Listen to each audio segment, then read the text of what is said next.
¿Se acuerdan cuando decían que para el año 2050 México iba a ser una de las 5 economías más grandes del país, del mundo? Claro. Bueno, Goldman Sachs lo decía. ¿Mandé? Goldman Sachs lo decía. Goldman Sachs, y creo que una de estas empresas de asesoría empresarial también lo decía. Bueno, entonces yo me puse a hacer un pequeño análisis. México en el año 1980, de acuerdo al Fondo Monetario Internacional, era la economía número 11 del mundo. No más la superaba Estados Unidos, Japón, Alemania, Francia, Reino Unido, Italia, China, Canadá, Argentina y España. Las de Brasil, de la India y Corea del Sur estaban abajo que la economía mexicana. 10 años después, en 1990, la de México ya era la economía 15. Se había ido del 9º al lugar 15º. Así nos fue. Canadá, España, China, todos estos países fueron para arriba. Superaron a la de México, la de Irán, Brasil, India, Australia y Países Bajos, y la de Corea del Sur se quedó en un lugarcito debajo de la de México. 10 años después, en 2000, México se ubicó de nuevo en el 9º lugar, debajo solo de Estados Unidos, Japón, Alemania, el Reino Unido, China, Francia, Italia y Canadá. Debajo de la economía mexicana quedaron Brasil, España, India, Países Bajos, Australia, Irán, Argentina y hasta Corea del Sur. 10 años después, en 2010, la economía de México cayó nuevamente al lugar número 15. 10 años después, en 2020, nuestra economía seguía en el lugar número 15. El año pasado, México se ubicó en lugar 16 porque Irán la superó y nos bajó un lugar al 16. Para el 2027, el Fondo Monetario Internacional proyecta que la economía de México será la número 17, en vista de que ese año, el 27, nos va a superar la economía de Indonesia. Bueno, ahí está. ¿A qué se debe esto? Pues se debe a malas políticas de los gobiernos pasados y al gobierno actual, malas políticas económicas, inestabilidad política, corrupción que nadie parece ser capaz de controlarla.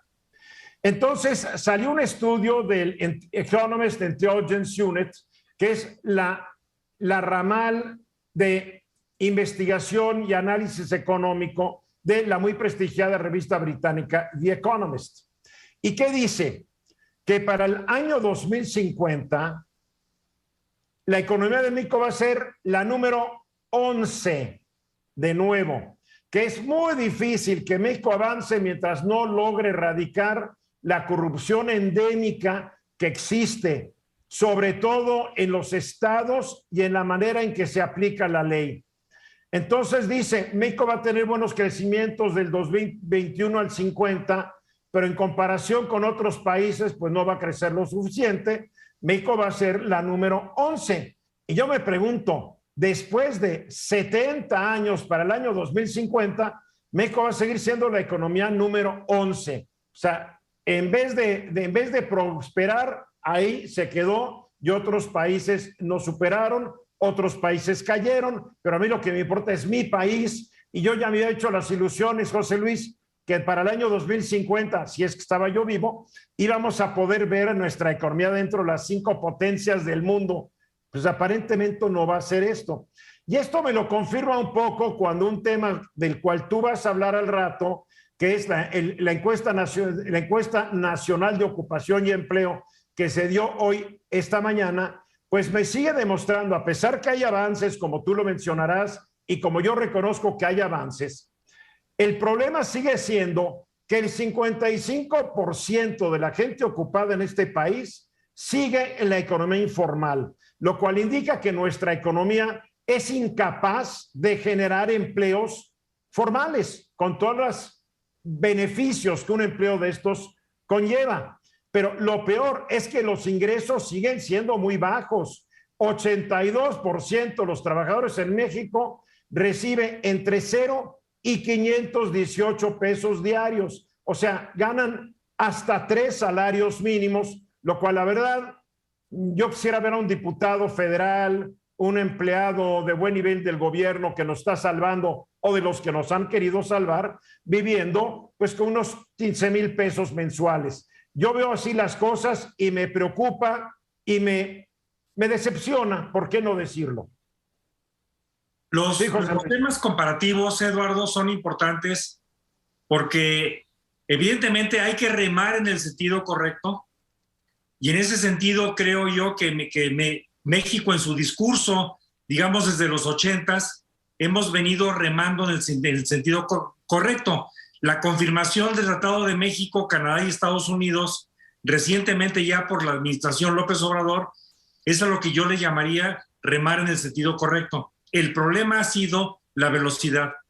Y efectivamente la velocidad con la que remamos, Eduardo, es, por supuesto que la corrupción, uno de los grandes diques a los que nos enfrentamos, pero también hay otros retos, tú lo mencionaste también un poco, el Estado de Derecho.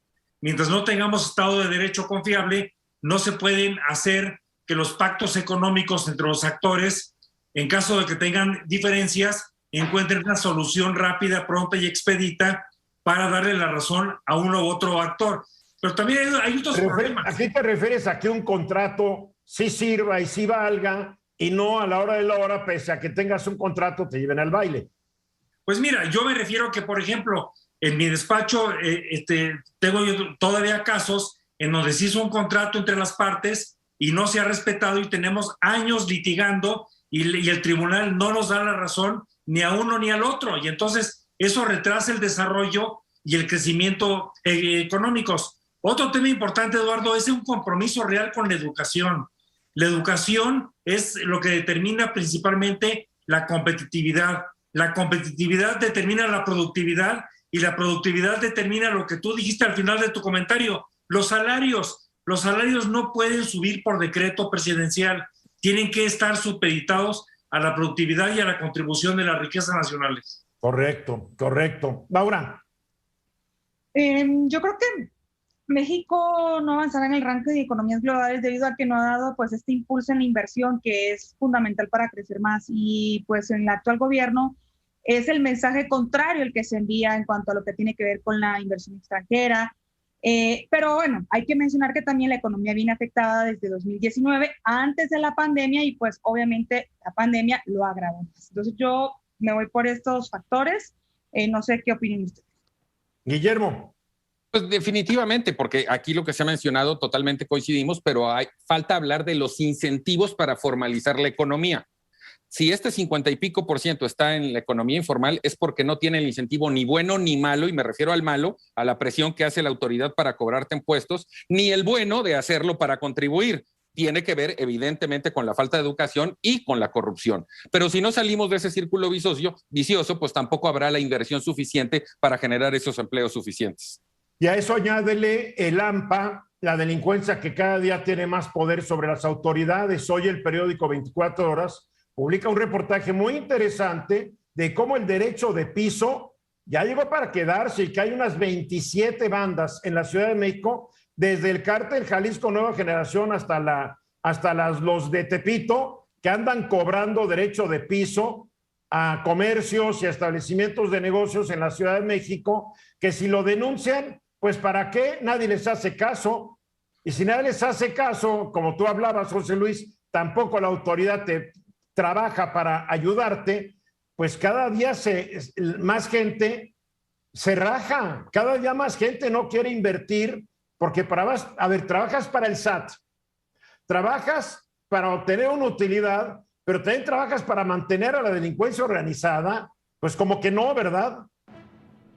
Y este tema de la informalidad, Eduardo, tiene muchos Méxicos. En el noroeste es del 30%, el promedio del 55%, pero en el sur-sureste, como tú bien ya lo has comentado en otras ocasiones, es de más del 80% la informalidad, que es una muestra, reflejo de la corrupción. Sí, Oaxaca tiene hasta el 80 y tantos % de informalidad, y los que no están en informalidad trabajan para el gobierno casi. Estamos amolados. Mensajes.